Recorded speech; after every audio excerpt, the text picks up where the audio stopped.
Assalamualaikum warahmatullahi wabarakatuh. Salam sehat, tetap semangat untuk kita semua. Anak-anakku, dimanapun kalian berada, semoga kita selalu dalam keadaan sehat, diberikan kemudahan, kelancaran, dan terhindar dari wabah COVID-19. Saya ucapkan kepada kalian semua yang telah belajar dengan sungguh-sungguh, berjuang, dan berhasil naik ke kelas 11 dan ke kelas 12. Pada kesempatan kali ini, Guru BK akan memberikan materi kepada kalian semua, memaparkan materi tentang etika berkomunikasi, utamanya etika komunikasi di media sosial. Slide pertama akan membahas tentang pengertian etika komunikasi. Mari kita baca bersama, yaitu tentang pengertian etika, merupakan suatu nilai dan norma yang berlaku untuk dijadikan pandangan dan standar manusia dalam bertindak dan bertingkah laku.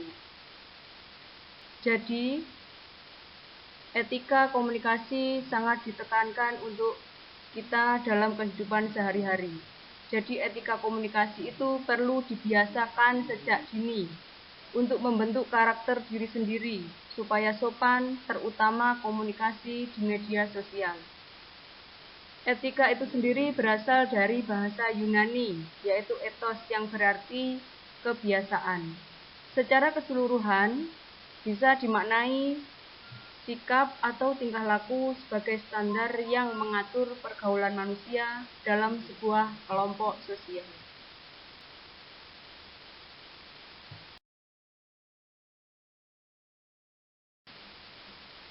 Baik anak-anak, slide pertama sudah kita pelajari bersama. Jika ada yang belum kalian pahami di slide pertama, silahkan pertanyaan kalian dicatat di buku tulis. Sekarang kita masuk di slide kedua, yaitu tentang jenis-jenis atau cara kita berkomunikasi. Yang pertama ada komunikasi dengan cara memulai pembicaraan. Yang kedua, komunikasi dengan cara tatap muka. Dan yang ketiga, yaitu komunikasi lewat media sosial. Silakan dibaca sesuai dengan keterangan-keterangan yang ada di slide tersebut.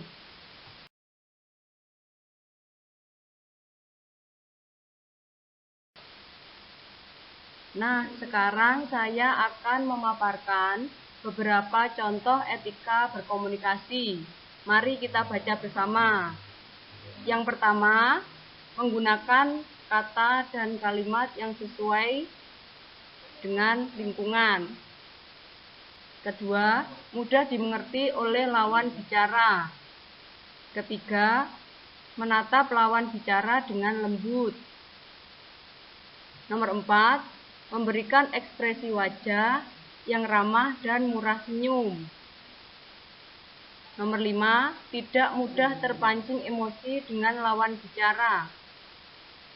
Nomor 6, memakai pakaian yang rapi, menutup aurat dan berpakaian yang sopan.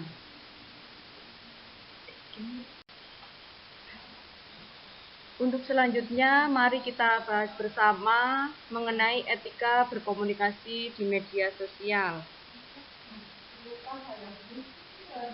Kita saat menggunakan media sosial seperti WhatsApp, Facebook, Instagram, Twitter, YouTube, Telegram, dan lain-lain, itu harus menggunakan etika, tidak boleh seenaknya. Jadi ada porsinya, misalnya saya menjawab seperti ini, benar apa tidak? Saya menulis kata-kata seperti ini, menyinggung atau tidak, sudah benar atau tidak, itu harus dipikirkan terlebih dahulu.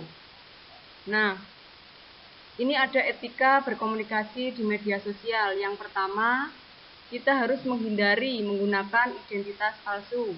Identitas yang kalian gunakan harus sebenarnya. Yang kedua, hindari menggunakan media sosial saat sedang emosi. Yang ketiga, berkomunikasi dengan sopan santun. Dan yang nomor 4, kita harus menghindari postingan yang tidak penting. Itu bisa menyebabkan orang lain tersinggung ataupun memberikan penilaian negatif terhadap postingan yang kita posting.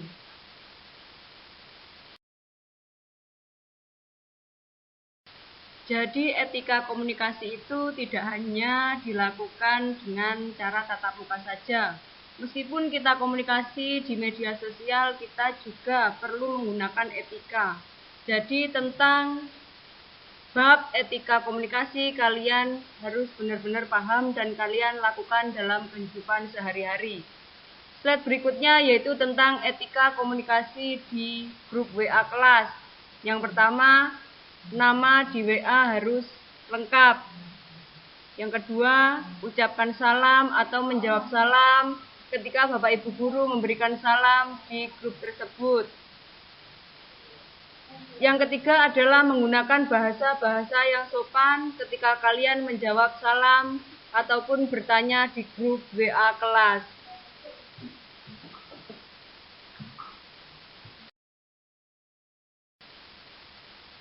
Jadi sebenarnya etika komunikasi ketika kita tatap muka dengan seseorang itu sama saat kita komunikasi dengan orang lain di media sosial, utamanya grup WA kelas.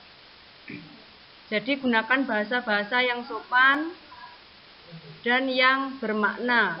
Kemudian selanjutnya yaitu tentang cara menyambut tamu. Berikut hal-hal yang perlu diperhatikan dalam menyambut tamu. Yang pertama, berpakaian yang rapi dan pantas. Menyuguhkan minuman. Kemudian sampaikan ucapan terima kasih ketika kalian diberikan sesuatu oleh orang lain. Terima kasih. Itu adalah pemaparan dari kami. Kita berdoa bersama semoga pandemi COVID-19 segera berakhir dan kita bisa belajar di sekolah bertatap muka di dalam kelas seperti biasanya. Saya akhiri presentasi hari ini. Wassalamualaikum warahmatullahi wabarakatuh.